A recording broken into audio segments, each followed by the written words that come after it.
ভারত নাকি নিউজিল্যান্ড, শোয়েব আখতারের ভবিষ্যদ্বাণী। আর মাত্র কয়েক ঘন্টা, তারপরই দুবাই আন্তর্জাতিক ক্রিকেট স্টেডিয়ামে চ্যাম্পিয়ন্স ট্রফির ফাইনালে মুখোমুখি হবে ভারত ও নিউজিল্যান্ড। ক্রিকেট বিশ্বের নানা বিশ্লেষণের মাঝে পাকিস্তানের কিংবদন্তি পেসার শোয়েব আখতার জানালেন তার মতামত।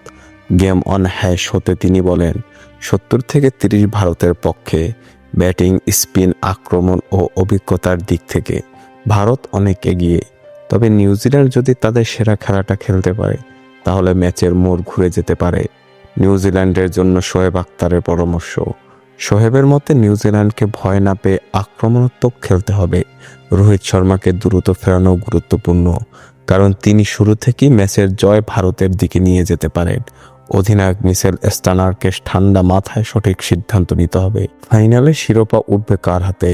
ভারত ফেভারিট হলেও নিউজিল্যান্ডের লারুক মানসিকতা ম্যাচের চিত্র বদলে দিতে পারে। ফাইনালের উত্তেজনা তুঙ্গে। শেষ পর্যন্ত কার হাতে উঠবে চ্যাম্পিয়ন্স ট্রফি, তা জানতে অপেক্ষা আর মাত্র কয়েক ঘন্টার। খেলাধুলার সকল আপডেট পেতে আমাদের ইউটিউব চ্যানেলটি সাবস্ক্রাইব এবং ফেসবুক পেজটি ফলো দিয়ে লাইক, কমেন্ট, শেয়ার করে আমাদের সাথে যুক্ত থাকুন। ধন্যবাদ।